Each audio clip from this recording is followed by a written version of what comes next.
এই পলিসিটা কি শুধু তাই দেখেন, চিন্তা করে আমরা যারা এসএমই হয়েছেন আমরা কত দূর পর্যন্ত নিজেদেরকে গড়ে দিতে পারবো, কত দূর এগোতে পারছি, কত দূর পর্যন্ত আমরা যেতে পারবো, এবং কতটুকু আর্নিং করে আমরা পিডিএস যে কতগুলো গ্লানি নিয়ে অনেকে অনেক কষ্ট নিয়ে বসেছিলেন দীর্ঘ 13-14টা বছর, সেগুলিকে রিকভারি করে আবার ঘুরে দাঁড়াতে পারবেন, তার একটা বড় রাস্তা কিন্তু এই স্বপ্ন সংকল্প, তাই নয় কি?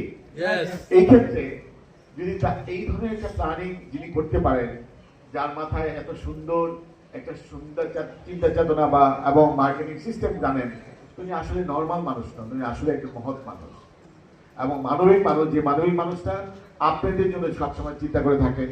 উনি কিন্তু যদি নিজেকেই দেখতেন তাহলে এই সময় এসে অনেক সময় প্রায় কাজ করতে কিন্তু অসুস্থ হয়ে যান।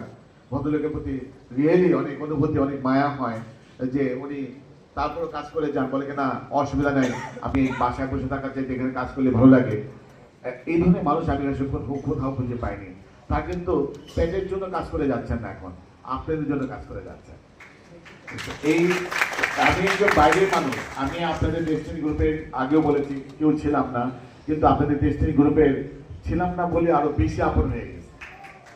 এবং এই আপনত্বের দৃষ্টিতে দেখে আমি একটা উপলব্ধি করতে